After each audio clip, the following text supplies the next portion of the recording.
송원재 TV 시작하겠습니다.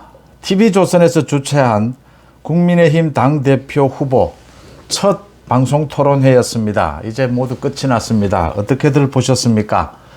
안 보신 분도 계실 테고 끝까지 지켜보신 분도 계실 텐데, 김기현이나 황교안, 안철수는 제가 여러 차례 오랫동안 겪어본 사람들이고, 천하람의 경우에는 개인적인 접촉은 없었습니다. 또 새로운 신인이고, 그래서 가능하면 제 선입견을 내려놓고 누구를 지지하지 않고 이 토론회를 지켜보신 분 입장에 서서 한번 오늘 토론회를 평가해 보겠습니다.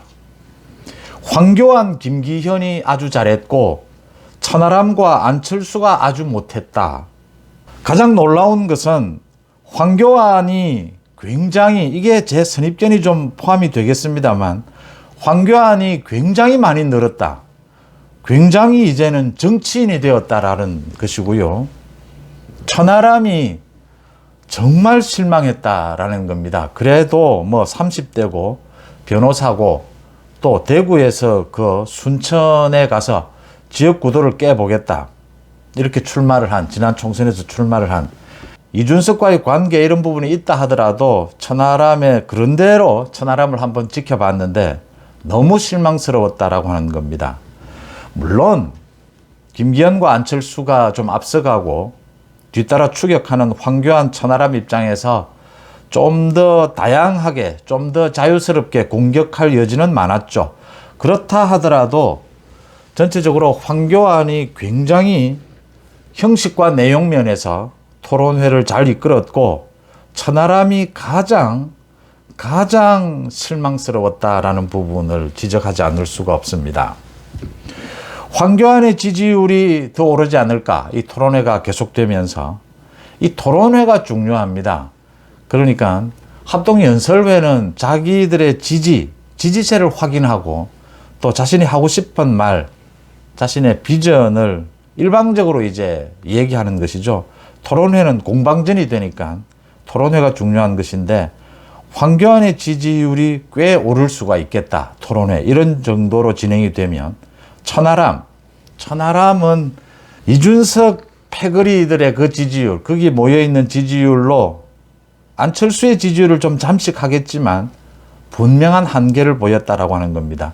또 하나 먼저 지적해야 될 것이, 오늘 TV조선 토론회 1시간 40분 동안 진행이 됐는데 짜임새 있게 구성이 잘 됐다라는 평가를 하고 싶습니다. 그러니까 그 OX 질문을 비롯해서 상당히 당혹스러운 그런 악플에 대한 답변, 또 주도권 토론, 이 배치도 잘 했고 내용도 굉장히 자유스럽게 진행이 되고 자연스럽게 진행이 되면서 흥미도 간간히 있고, 그 흥미마저도 전체 내용에 당대표, 지금의 시대 정신은 뭐냐, 어느 당대표가 적임자냐 라는 것을 파고 들어가는데, 이 전체의 주제를 파고 들어가는데도 성공했다라는 점에서 오늘 TV조선의 그 토론회를 평가하고 싶습니다. 앞으로 열릴 다른 토론회에도 오늘 이 TV조선 토론회를 본받을 만하다, 이렇게 보입니다. 천하람부터 말씀을 드리겠습니다. 천하람 자신의 입으로도 이야기했습니다. 자기가 이준석의 영향권 안에서 이준석의 힘을 받아서 출마를 했다. 그런데 이준석을 벗어나겠다. 이준석보다 더 폭넓은 정치력을 보여주겠다, 이렇게 이야기를 했는데 오늘도 그 이야기를 했습니다. 그런데 이런 말은 좀 심한 말이겠죠. 이준석이나 천하람이나 전혀 똑같은 사람을 보고 있는 느낌이었습니다. 또 정치를 잘못 배웠다라는 생각입니다. 천하람이 계속해서 이준석, 유승민, 또 자신이 개혁이다라고 이야기를 하는데, 개혁이 맞습니까? 그냥 비주류면 개혁입니까? 권력에 맞서면 개혁입니까? 권력에 맞서는 것도 용기지만, 이게 이제 조직 생활이나 많은 경험을 해보면 느끼게 되는 부분들입니다. 권력에 맞서는 것도 용기지만 권력과 조화를 이루면서 자신을 죽이고 또 때로는 자신의 정치적 이익을 포기하면서 권력과 조화를 이루는 것도 용기입니다. 이 지금 천하람이 오늘 토론회에서 계속 이야기하는 게 두 가지였습니다. 먼저 태도입니다. 김기현에게 질문을 하면서 답변을 못하도록 만듭니다. 이 어디서 배운 버릇입니까? 답변을, 최소한의 답변 기회는 줘야죠. 다른 사람들은 아무도 그러지 않는데 유독 천하람만 답변을 못하게 해요. 자기 할 말만 합니다. 경험이 부족해서라고 넘어갈 수 있겠지만 고쳐야 될 점이고요. 천하람이 오늘 이야기한 게 두 가지였습니다. 윤핵관, 그 다음 공천이었습니다. 윤핵관과 공천. 윤핵관 대표적인 사람이 누구냐 하니까 장제원이었습니다. 이준석이 지금 계속 이야기하고 있는 부분입니다. 말 그대로 이준석의 말투도 그대로 배웠어요. 그대로 하고 있어요. 장제원이 문제다. 지금 뭐 국민의힘 당내의 가장 큰 문제는 장제원이다. 앞으로 총선 승리에서 가장 큰 문제는 공천이다 합니다. 공천 중요하죠. 그런데 지금 김기현에 대해서, 안철수에 대해서 천하람이 대통령실에서 몇 명 공천하라고 하면 어떻게 반응하시겠습니까? 어떻게 대응하시겠습니까? 이런 유치한 질문이, 이게 이준석이 매일 하는 갈라치기고 이준석이 매일 하는 자신의 존재감만 드러내기 위한, 김기현이 잘 지적을 했습니다. 어떻게 자신이 모든 정의를 독점하려고 하느냐. 그것도 당내 경선에서. 이준석이 그럽니다. 천하람도 꼭 그럽니다. 자신은 모든 것이 선하고 개혁이고 부당한 권력에 맞서고 있고, 지금 윤석열 정부 권력이 부당합니까? 생각이 이렇게밖에 되지 않고 왜 이런 식으로 이렇게 배웠느냐라는 겁니다. 장제원에 대해서, 장제원이 그러니까 뭐 윤석열 대통령의 뜻을 잘 당에 전달하기도 하고 잘하는 부분도 있다라고 보는 사람도 있고, 장제원이 그래도 뭐 실세인데, 핵심 실세인데 좀 뒤에서 자신의 처신을 좀 잘할 필요가 있다. 너무 앞장서는 것이 굉장히 이게 많은 부작용을 불러일으킨다.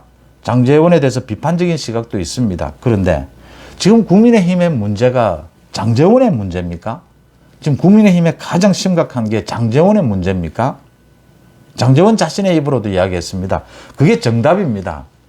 장제원이 윤석열 대통령의 뜻에 어긋나는 단 한 가지라도 일을 한다면 장제원은 용서받을 수가 없고 용서받지를 못했습니다.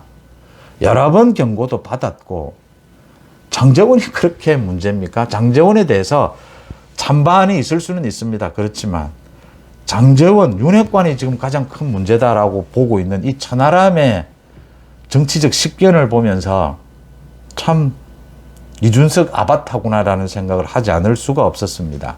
이준석과 천하람은 그렇게 지금 아직 현실화되지도 않는 공천을 가지고 계속 김기현, 안철수에게 공천이 어떻게 되면 뭐 어떻게 대응하겠느냐, 이런 식으로, 그러니까 지금 자기들 공천이 가장 두려운 모양이다, 이런 비꼬는 말을 듣게 되는 겁니다.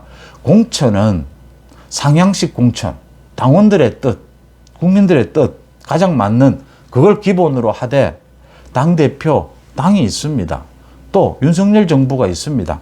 가장 훌륭한 사람으로 상향식 공천을 기본으로 하되 총선 판을, 분위기를 이끌 수 있는 개혁적인 공천을 적절한 수준으로 배합해야 한다.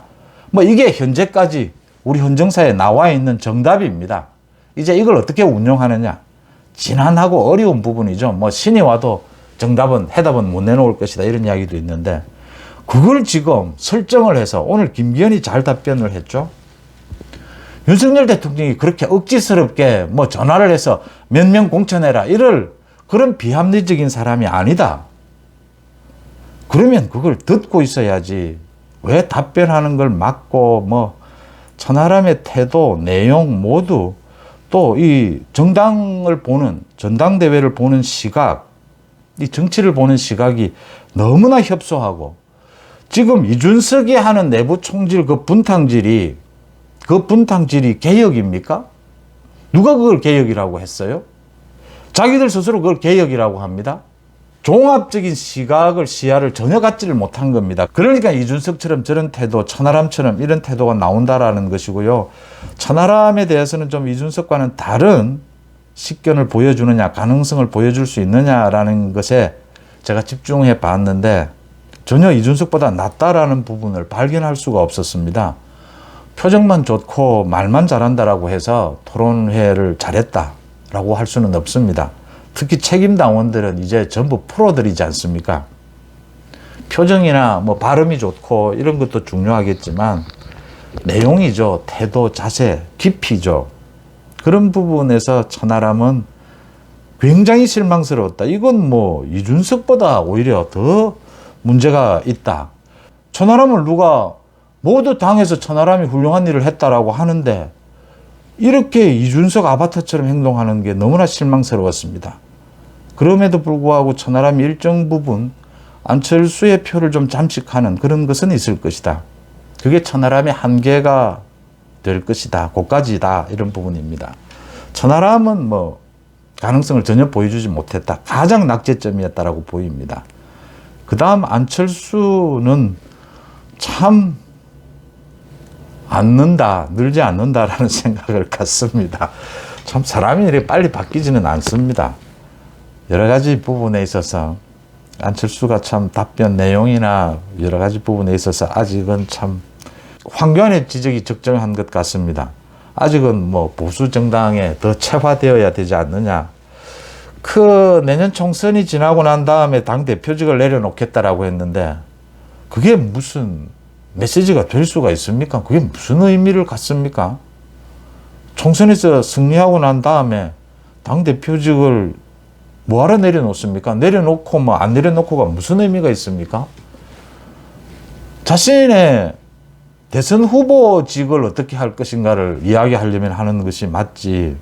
지금 뭐 총선이 지나고 나면 당 대표직을 내려놓겠다가 뭔 의미인지를 그게 뭘 지금 자신이 대선 후보여서 여러 가지 우려가 된다라는 부분에 응답을 해야 되는데 이렇게 말하는 것은 내용 면에서도 전혀 좀 맞지 않다고 보이고요. 김기현은 역시 눈 깜짝거리는 버릇도 여전하고 많은 것이 이 토론에 세련되지 않았죠. 경상도 사투리도 그대로 쓰고. 그런데 이제 진실성 이런 건 보였다. 또 내용도 알찼다. 앞으로 김기현은 그 부분에 대해서 여러 가지 자신에 대한 공격에 대해서 좀 이렇게 답변을 효율적으로 하는 방법 이런 것들을 좀 더 가다듬어야 되겠다라고 보입니다. 그런데 진실성, 진정성을 보였다라는 측면에서 김기현도 잘했다라고 보입니다. 가장 놀라운 게 황교안입니다. 제가 황교안 대표 때부터 이렇게 많이 접촉할 기회가 있었는데 겉으로도 그렇고 내면적으로도 국정 전반에 걸쳐서 이슈화하는 능력들, 순발력, 정치적인 적응 능력 이런 부분들이 굉장히 많이 협소했다. 폭이 좁았다. 이런 부분들이 많이 지적이 됐는데 요즘 유튜브도 굉장히 열심히 한다고 그럽니다. 열심히 하고 있습니다. 굉장히 많이 늘었습니다. 단지 토론에만 넣은 것이 아니고 국정 전반을 보는 이 당 전체를 보는 시각이 확 열렸습니다. 황교안이 굉장히 주목을 받을 것 같다 이렇게 보입니다. 이 황교안이 주목을 받게 되면 어차피 구도 싸움입니다. 황교안이 김기현의 이 표를 잠식할 수 있습니다. 이런 것들이 굉장히 이번 전당대회를 지켜보는 한 포인트가 될 것이다 이렇게 보입니다. 황교안이 아주 발군의 실력을 보였습니다. 준비가 잘 되어 있었다라고 보이고요. 천하람이 가장 실망스러웠다라는 겁니다. 구체적인 내용들 토론은 그동안 많이 논쟁이 되는 내용들이 거의 다 나왔습니다. 소위 윤석열 정부와 당정 관계를 어떻게 해야 되느냐, 모두 당정 관계를 잘해야 된다라고 하면서도 일체화를 할 것이냐, 아니면 좀 거리를 둘 것이냐 이런 차이들, 또 보수정당으로서의 오래 지켜온 이 정체성 부분에서 황교안, 김기현이 한쪽으로 서고 안철수, 천하람이 또 다른 쪽으로 서는 이런 구도를 보였습니다. 가장 결정적으로 제가 지적해야 되는 부분은 천하람이 이준석보다도 오히려 더 못하다라는 데서 굉장히 실망감을 가졌습니다. 또 하나 TV조선의 오늘 토론회 진행 아주 돋보였습니다. 앞으로 이런 방송 토론회에 참고가 될 것이다 이렇게 평가가 됩니다.